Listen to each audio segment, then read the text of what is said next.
যাচ্ছেন অসংখ্য বাংলাদেশি। দালালদের কাছে 4 থেকে 5 লাখ টাকা গুনে তারা আসছেন ব্যক্তিগত বা কথিত ফ্রি ভিসা নিয়ে। এসব ভিসার বৈধতা সাধারণত কয়েক মাসের বেশি স্থায়ী হয় না। পরে বসবাসের অনুমতি বাতিল করে একই ভিসায় নতুন কর্মী নিয়োগ দেয় কিছু অসাধু প্রতিষ্ঠান। সাম্প্রতিক অভিযানে মালদ্বীপ সরকার এমন ভিসাদারি পুরনো ও নতুন মিলে 8,609 জনকে কালো তালিকাভুক্ত করে দেশে ফেরত পাঠিয়েছে। কি কালো তালিকা করছে না?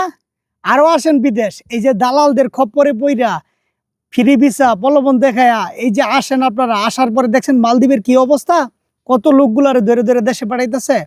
এই যে দালাল চক্ররা বারবার প্রতারণা করার পরেও আপনারা যারা মালদ্বীপ আসতে যাইতেছেন, দেখেন তাদের আজকে কি অবস্থা, নিউজে পর্যন্ত চলে আসছে। তাই সাবধান, মালদ্বীপে আসার ক্ষেত্রে সাবধান থাকবেন। আপনি কখনো ফ্রি ভিসার নামে তথাকথিত ভিসায় আসবেন না। আসলে জেনে শুনে কোম্পানি বিষয়ে মালদ্বীপে আসবেন, নাহলে আপনাদের অবস্থা এর চাইতে বেশি করুণ হবে। আমি একজন মালদ্বীপ প্রবাসী হয়ে আমি এটা জানি। তাই সাবধান থাকবেন।